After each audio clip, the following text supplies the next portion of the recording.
Award-winning actor Rosamund Pike is known for her versatility on stage and on screen. In her latest role, she plays a sorceress in the epic fantasy series The Wheel of Time, now in its 3rd season on Prime Video. Take a look. Time. The world is changing.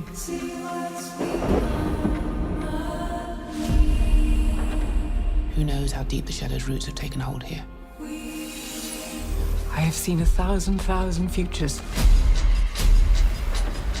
Every future where I lived.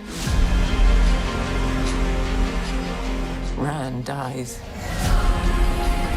And the only way he lives is if I don't.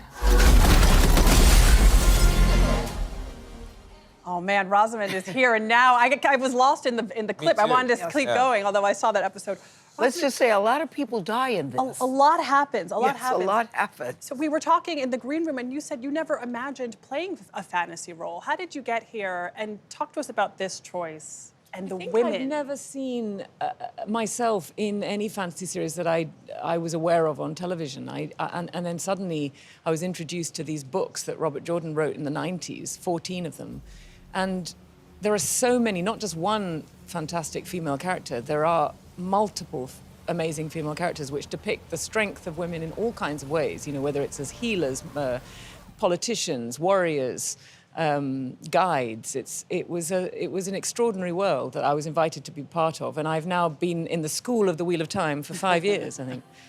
And you're still rereading the books? Now yes, I'm still going. Like 800 pages too. So. 800 plus pages. Do you get something different every time you read it? Is that why you reread it? Yes, well, and also I keep notes. I keep very detailed notes and cues for myself of certain key passages about Moiraine, maybe about how her voice sounds, how she moves, any of her thought processes. You know, that's the great thing about But you're also rereading it professionally because you're doing the audiobooks. Yes, I've recorded 4 books. So there are like 800 pages each. There are hundreds of characters. How do you come up with different voices for every character? It's like playing every part.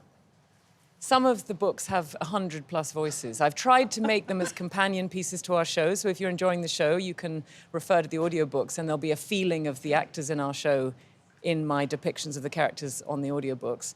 But obviously there are multiple other characters that we haven't had time to include in the show. I mean, book 1 is full of travels to different inns. It's a journey. So as you travel the globe, you have to change your accent depending on the territory you're in. And that's what's fun about the British Isles. There are so many accents, and it also gives me a chance to voice catch, I call it. So if ever I'm on a train or a bus or I hear an interesting voice, I'll try and record it. I'll hopefully ask permission first.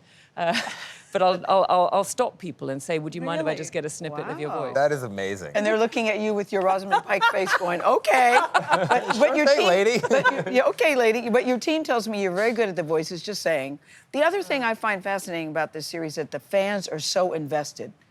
Do you all pay attention to what the fans say? Do you engage with the fans? We make it first and foremostly for the fans, and you know there have been times when they've critiqued some of the choices we've made, and it's really hurtful because, you know, we've always made the choices with the best intentions, feeling that we've kept the integrity of the characters in our hearts. And the wonderful thing is that now in season 3, the fans are really feeling that this is the show that they've always dreamt of, and that's so exciting. It's definitely our most ambitious offering to date, and, you know, I get letters from fans. I have fans who write and say Moiraine, I mean, male and female fans who say Moiraine has been a tremendous guide to them at difficult parts of their lives. People have said these books have got them through, you know, traumatic times at high school. And I think because although they're high fantasy, the characters are so relatable and the human stories are so real and vivid.